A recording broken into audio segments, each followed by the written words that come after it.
Hey everybody! Pete from Carpizzo's Kitchen. I've got a special treat for dinner tonight. Tonight, we're going to make stuffed peppers.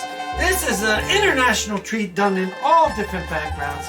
And I've done it, I try to do it and done it the easy way. I have our rice already.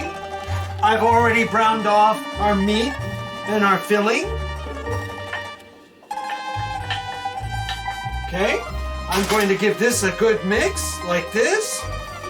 So we get all of our meat and onions and other spices and tomatoes, everything all mixed real good here.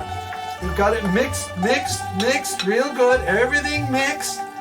So now we have it mixed really, really good. And what we're going to do is we are going to stuff our peppers. So get good helpings of it in your peppers. Good helpings in your peppers like this. Good helping in your pepper.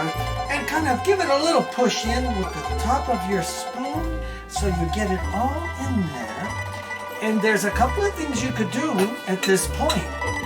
You can either put breadcrumbs on the top, which is one traditional way, or you can use cheese, like I like to do. And in this case, I'm using pecorino romano, which is going to go on top.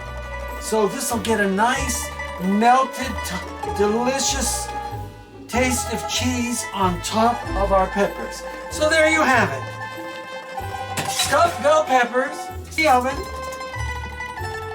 with pecorino romano on top. Another quick tip in doing things in the Carpizzo kitchen. Thanks for joining us. Share us, subscribe, and like. Pete saying goodbye for now. Pete out.